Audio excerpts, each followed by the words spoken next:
Hello everyone. तो आज के इस वीडियो लेक्चर में हम लोग पाइथन प्रोग्रामिंग लैंग्वेज के अंदर इफ़ कंडीशंस के ऊपर प्रैक्टिकली करके देखेंगे प्रोग्रामिंग को कि इफ़ कंडीशन का हम और किस तरह से इम्प्लीमेंटेशन कर सकते हैं। थोड़ा सा एडवांस लेवल पे लेके जाएंगे पाइथन में इफ़ कंडीशंस को। जैसे कि लास्ट लेक्चर में हम लोगों ने बात की थी कि हम इफ़ कंडीशन के सिंटैक्स को किस तरह से पाइथन प्रोग्रामिंग लैंग्वेज के अंदर शुरू कर सकते हैं, उसको किस तरह से हम लोग प्रोग्राम में यूज़ कर सकते हैं, वो सब हमने देखा था।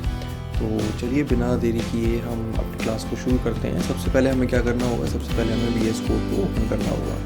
तो VS कोड को हमने यहाँ पे ओपन कर लिया है। हम अपने सेम उसी प्रैक्टिकल के जो हमारा फोल्डर था हम उसको ओपन कर लेते हैं। ये है हमारा पाइथन प्रोग्राम, इसको हमने कर लिया है यहाँ पे ओपन। तो ये हमारा लास्ट लेक्चर का प्रोग्राम था जो कि हम लोगों ने डिस्कस किया था। इस प्रोग्राम के अंदर हमने क्या किया था, हमने यूज़र से एक वैल्यू को एक्सेप्ट किया था और उस वैल्यू को एक्सेप्ट करके हमने ये चेक किया था कि क्या वो वैल्यू हमारी ग्रेटर देन 100 है या नहीं है। इसी प्रोग्राम में थोड़ा सा इम्प्लीमेंटेशन हम लोग करके देखने वाले हैं। आज क्या करने वाले हैं, हम लोग करने वाले हैं इसमें कि हम यूज़र से इस बार 2 वैल्यूज़ लेंगे और ये चेक कराएंगे कि दोनों वैल्यूज़ में से कौन सी वैल्यू बड़ी है। ठीक है, सपोज़ मान लीजिए हमें यहाँ पे यूज़र से एक वेरिएबल बनाना पड़ेगा। सबसे पहले हम इंट इनपुट और यहाँ पे एंटर फर्स्ट वैल्यू हमने यूज़र से मैसेज दे दिया। यहाँ पे सेम इस तरह से बी के अंदर हम एक वैल्यू भी देते हैं।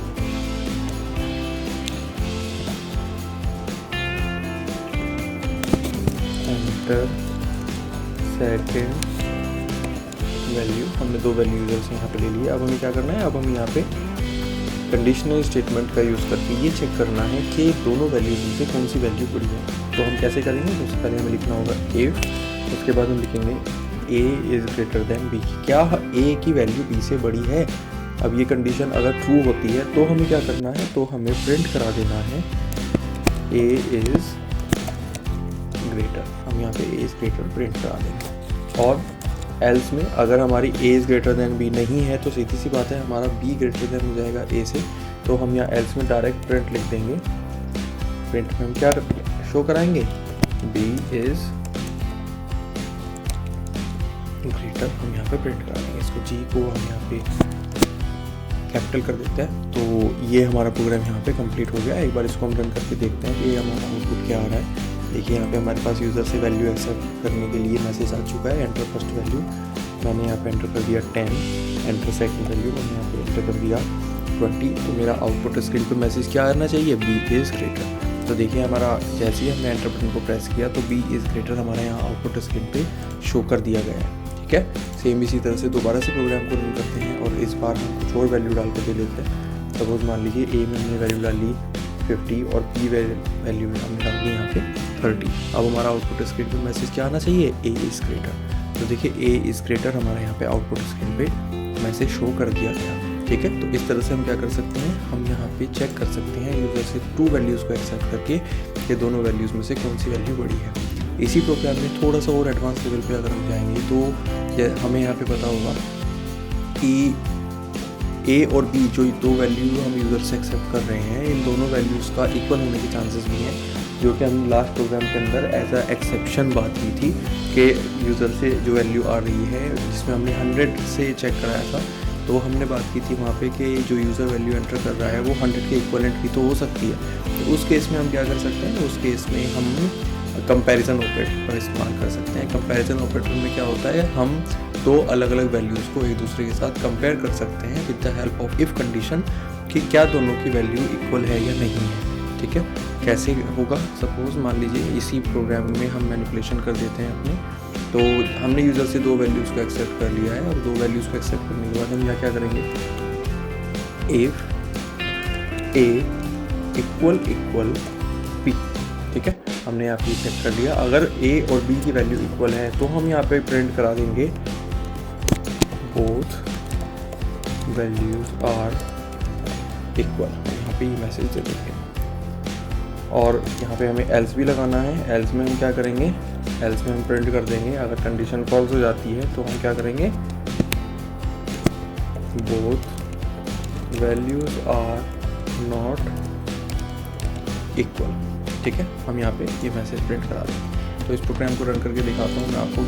देखिए एंटर फर्स्ट वैल्यू, मैंने यहाँ पे डाला 100 एंटर सेकंड वैल्यू, मैंने दोबारा से यहाँ पे डाल दिया 100। तो ये मेरा आउटपुट में क्या मैसेज प्रिंट कर रहा है, बोथ वैल्यूज आर इक्वल, इसने यहाँ पे मैसेज प्रिंट कर दिया। दोबारा से प्रोग्राम को रन करते हैं। इस बार हम अलग अलग वैल्यू डालेंगे। हमने यहाँ पे डाला 100 और यहाँ पे हमने डाल दिया 200। तो यहाँ पे क्या आ रहा है, both values are not equal. यहाँ पे मैसेज हमारा आउटपुट स्क्रीन पे शो कर दिया गया। ठीक है, तो इस तरह से हम क्या कर सकते हैं, इस तरह से हम लोग कंपैरिजन ऑपरेटर का इस्तेमाल कर सकते हैं। कंपैरिजन ऑपरेटर में हम लोग सिंपली क्या यूज़ करते हैं, हम यहाँ पे डबल इक्वल टू यूज़ करते हैं इफ़ कंडीशन के साथ। इफ़ कंडीशन के साथ डबल इक्वल टू का मतलब क्या होता है कि हम दोनों वेरिएबल्स में ये कंपेयर कर रहे हैं कि क्या दोनों की वैल्यू इक्वल है। हम यहाँ पे देखिए इक्वल टू का यूज़ हमारे प्रोग्रामिंग के अंदर दो तरीके से करते हैं। पहला हमारा असाइनमेंट ऑपरेटर की तरह और दूसरा हमारा कंपैरिजन ऑपरेटर की तरह। अगर हम a इक्वल टू 10 लिखते हैं, इसको मैं आपको नेक्स्ट लाइन में यहाँ पे लिख के दिखा देता हूँ। अगर हमने लिखा a इक्वल्स टू 10, तो इसका मतलब ये है कि a नाम का हमने एक वेरिएबल बनाया और a नाम के वेरिएबल के अंदर 10 वैल्यू को हमने सेव करा दिया। ठीक है, तो ये हमारा असाइनमेंट ऑपरेटर होता है। जब हम यहाँ पे a के साथ डबल इक्वल टू लगा के कोई वैल्यू लिखते हैं या कोई वेरिएबल का नाम ही हम यहाँ 10 की जगह लिख देते हैं, तो उससे क्या होगा, इस बार यहाँ पे equal to double equal to जो यूज़ हो रहा है ये हमारा कंपैरिजन ऑपरेटर की तरह इस्तेमाल होगा। यानी कि यहाँ पे हम ये चेक कर रहे हैं कि a के अंदर, a इस वेरिएबल के अंदर जो वैल्यू सेव की गई है क्या वो वैल्यू इक्वलेंट है 10 के। अब ये हमारा जो आउटपुट देगा ये या तो हमारा ट्रू होगा या ये हमारा फॉल्स होगा।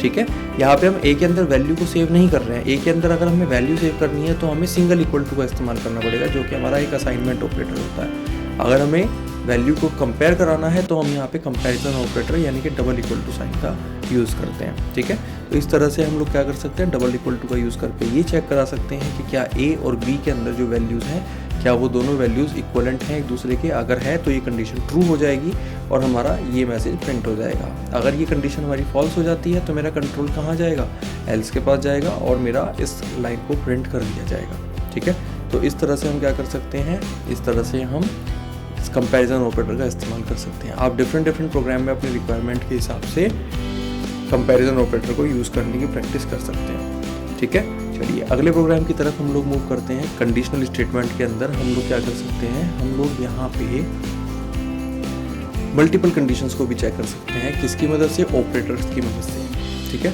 तो यहाँ पे ऑपरेटर्स के बारे में जब हम बात करते हैं तो हमें पता लगेगा कि हम अपने प्रोग्राम के अंदर एंड और दो ऑपरेटर का सबसे पहले हम बात करेंगे। उसके बाद एक और ऑपरेटर होता है हमारा नॉट ऑपरेटर, फिर उसके बारे में डिस्कस करेंगे। सबसे पहले एंड ऑपरेटर और ऑपरेटर के बारे में जब हम बात करते हैं तो एंड ऑपरेटर क्या होता है, हमारे दो कंडीशंस के बीच में लगता है। ठीक है, और ऑपरेटर क्या होता है, वो भी हमारा दो कंडीशंस के बीच में लगता है, लेकिन इनका आउटपुट दोनों का अलग अलग आता है। अगर हम एंड ऑपरेटर का इस्तेमाल करेंगे तो क्या होगा कि हमारे दो कंडीशंस के बीच में अगर हमने एंड ऑपरेटर लगाया तो एंड ऑपरेटर हमारा आउटपुट देगा जब both condition should be true, जब दोनों ही कंडीशन अगर ट्रू हैं, जिन दो कंडीशंस के बीच में हमने एंड ऑपरेटर लगाया है, अगर दोनों ही कंडीशन हमारे आउटपुट में ट्रू दे रही हैं तो हमारे प्रोग्राम का एग्जीक्यूशन आगे जाएगा। सेम इसी तरह से और का यूज़ क्या होता है कि जब कोई एक कंडीशन को हमें ट्रू दिखाना हो। इसको अगर आपको थियोरेटिकली समझ नहीं आ रहा है तो मैं इसको आपको प्रैक्टिकली करके दिखाता हूँ। सपोज मान लीजिए इसी प्रोग्राम के अंदर हम लोग इम्प्लीमेंटेशन करते हैं कि हमारे पास 3 वैल्यूज़ यूज़र से आने वाली हैं और हम ये चेक करेंगे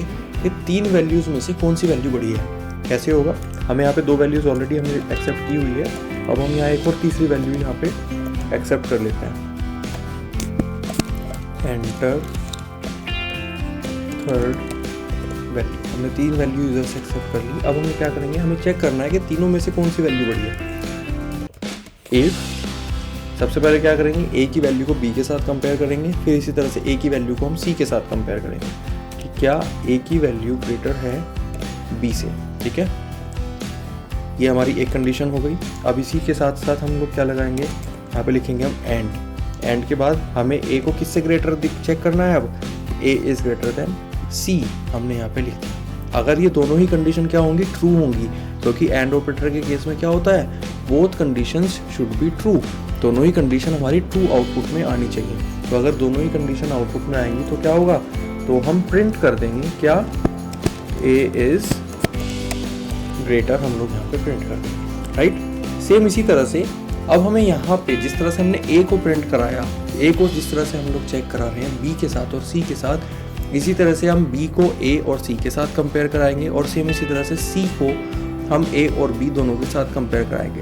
तो यानी कि सेम लेवल पे हमारी क्या होने वाली है, मल्टीपल कंडीशंस बनने वाली हैं। तो अगर हमारे किसी भी एक प्रोग्राम के अंदर एक से ज़्यादा बार हमें कंडीशंस का इस्तेमाल करना हो तो हम क्या करते हैं, पहली जो कंडीशन होगी उसको हम इफ़ के साथ इस्तेमाल करेंगे, लेकिन पहली कंडीशन के बाद जितनी भी कंडीशंस हमारी आएंगी उन कंडीशन को हम क्या करेंगे, एलिफ से यूज़ करेंगे। तो हम क्या लिखेंगे यहाँ पे, एलिफ। एलिफ हमने लिखा।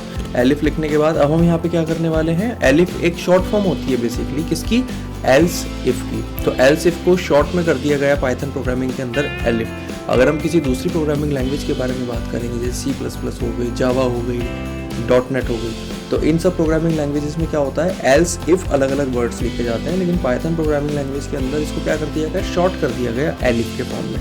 ठीक है, तो एलिफ में हम क्या लगाएंगे, तो अब हमें चेक करना है बी को कि क्या बी की वैल्यू ग्रेटर देन है ए से, एंड ऑपरेटर लगाएंगे। अब बी को ग्रेटर देन चेक करेंगे सी से।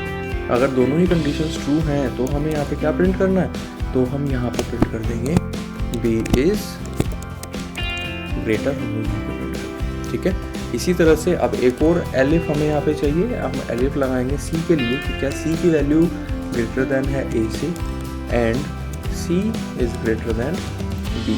ठीक है, अगर दोनों ही कंडीशंस ट्रू हो जाती हैं तो हम यहाँ पे प्रिंट कर देंगे क्या, सी इज ग्रेटर, हम लोग यहाँ पे प्रिंट कर देंगे। ठीक है, तीनों कंडीशंस हमने चेक कर ली हैं। अब तीनों ही कंडीशंस चेक करने के बाद अब हमें यहाँ पे क्या करना है, अभी हमें लास्ट में एल्स भी लगाना है। एल्स लगाना क्यों पड़ रहा है हमें यहाँ पे, वो भी मैं अभी आपको बताऊंगा। एल्स हम यहाँ पे क्यों यूज़ कर रहे हैं, अगर हम नहीं भी यूज़ करेंगे तो भी हमारा प्रोग्राम परफेक्टली चलेगा।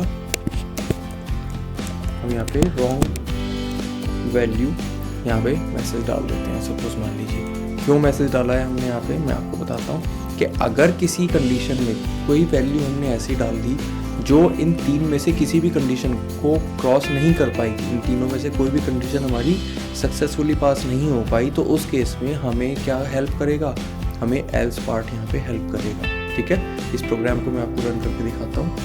देखिए प्रोग्राम को हमने यहाँ पे रन किया, हमारा यहाँ पे एंटर फर्स्ट वैल्यू मांगा है, हमने यहाँ पे 10 एंटर कर दिया, सेकंड वैल्यू हमने 20 एंटर कर दी और थर्ड वैल्यू हमने 30 एंटर कर दी।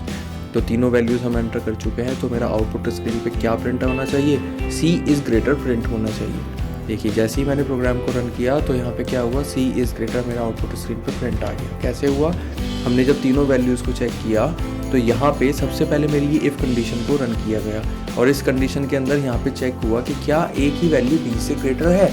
अब ये कंडीशन तो फॉल्स हो गई, तो जैसे ही कंडीशन फॉल्स होगी तो मेरा जो कंट्रोल है वो इससे आगे वाली कंडीशन को चेक करने के लिए जाएगा ही नहीं। वो क्या करेगा, यहीं से इसको स्किप करके किसके पास भेज देगा, एलिफ के पास भेज देगा और एलिफ में चेक किया जाएगा कि क्या बी की वैल्यू ए से ग्रेटर है। लेकिन जो वैल्यूज़ हमने डाली हैं उसके हिसाब से तो ये कंडीशन भी फॉल्स हो गई, तो हमारा इस कंडीशन को चेक नहीं करेगा, डायरेक्ट कहाँ जाएगा, अगले एलिफ के पास भेज दिया जाएगा। और अगले एलिफ में क्या होगा, यहाँ पे हमारा इस कंडीशन को चेक किया जाएगा क्या सी की वैल्यू ए से ग्रेटर है। कंडीशन हमारी यहाँ पे ट्रू हो गई। ठीक है, जैसी कंडीशन ट्रू होगी तो वो एंड के पास जाके इस कंडीशन को भी चेक करेगा कि क्या मेरी एक सी की कंडीशन बी से ग्रेटर है, तो ये भी कंडीशन ट्रू हो गई। तो दोनों ही कंडीशंस हमारी यहाँ पे ट्रू हो गई। जैसे ही दोनों कंडीशंस हमारी ट्रू हुई तो क्या होगा, मेरे इस कंट्रोल के अंदर आ जाएगा और मेरे इस लाइन को वो प्रिंट कर देगा। तो उसने क्या किया, यहाँ पे इस लाइन को प्रिंट कर दिया। ठीक है, एक बार दोबारा से मैं आपको प्रोग्राम रन करके दिखाता हूँ और इस बार हम तीनों ही वैल्यूज़ को सेम डाल देते हैं और देखते हैं हमारा आउटपुट क्या आने वाला है। मैंने 10 10 10, तो मेरा आउटपुट कहाँ जाने वाला, मेरे हिसाब से मुझे लगता है कि मेरा आउटपुट रॉन्ग वैल्यूज़ के पास जाना चाहिए। लेकिन आप इस वीडियो को अभी यहीं के यहीं पॉज कर दीजिए और एक बार अपने माइंड से इसको चेक करके बताइए मुझे कि आपके हिसाब से इसका आउटपुट क्या आने वाला है। जैसे ही आपको इसका आंसर मिल जाए तो आप वीडियो को कंटिन्यू करके इसका आंसर चेक कर सकते हैं। ठीक है, चलिए मैं इसको एंटर किया मैंने, तो देखिए यहाँ पे रॉन्ग वैल्यू मेरा आउटपुट स्क्रीन पर प्रिंट होके आ गया। ठीक है, तो इस तरह से हम क्या कर सकते हैं, एंड ऑपरेटर और ऑपरेटर का इस्तेमाल कर सकते हैं। तो मैंने आज की क्लास में आप लोगों को एंड ऑपरेटर यूज़ करना बताया कि एंड ऑपरेटर हम लोग किस तरह से यूज़ कर सकते हैं। सेम इसी तरह से और ऑपरेटर का एग्जांपल मैं आपको होमवर्क में दे रहा हूँ। और ऑपरेटर के लिए हमें क्या करना होगा, हमें यूज़र से एक अल्फ़ाबेट एक्सेप्ट करना है। अल्फ़ाबेट हमें यूज़र से एक्सेप्ट करना है, ए से लेके जेड तक जो हमारे अल्फ़ाबेट्स होते हैं वो हमें कोई भी एक एक्सेप्ट करना है और हमें ये चेक करना है कि यूज़र ने जो अल्फ़ाबेट एंटर किया है वो अल्फ़ाबेट हमारा वोवेल है या नहीं है। ठीक है, अब एक चीज़ इसमें हमें ध्यान रखनी है कि जब हम यूज़र से कोई भी अल्फ़ाबेट एंटर कराएंगे, सपोज़ मान लीजिए यूज़र ने ए अल्फ़ाबेट को एंटर कर दिया, तो वो हमारा कैपिटल लेटर और स्मॉल लेटर दोनों में से कोई भी हो सकता है। तो उस प्रोग्राम के अंदर हमें क्या करना पड़ेगा, हमें और ऑपरेटर का इस्तेमाल करना पड़ेगा कि जो यूज़र ने वैल्यू एंटर की है क्या वो कैपिटल ए से मैच हो रही है या वो स्मॉल ए से मैच हो रही है। दोनों में से कोई भी कंडीशन अगर हमारी ट्रू होती है तो वो हमारा आउटपुट में क्या देना चाहिए, वो हमें वोवल देना चाहिए आउटपुट स्क्रीन पे। तो ये प्रोग्राम आप आज की क्लास के बाद इसको बना के देखिए एक बार और इसको रन करके देखिए। अगर कोई प्रॉब्लम आती है या आज के वीडियो लेक्चर में कोई पॉइंट आपको ऐसा लगता है कि जो आपको समझ नहीं आया है, तो आप इसको वापस से जाके वीडियो को दोबारा से प्ले करके इसको चेक कर सकते हैं। फिर भी अगर कोई प्रॉब्लम आती है तो आप नीचे कमेंट बॉक्स में वो प्रॉब्लम अपनी लिख के मेरे साथ शेयर कर सकते हैं। उसका सॉल्यूशन मैं आपको as soon as possible provide करा दूंगा। नेक्स्ट क्लास में हम लोग जो आपको मैंने प्रॉब्लम दी है उसका सॉल्यूशन बना के देखेंगे। उससे पहले आप अपनी साइड से इसके सॉल्यूशन को बनाने की प्रैक्टिस कीजिए, उसकी कोशिश कीजिए। चलिए, thank you so much, have a nice day.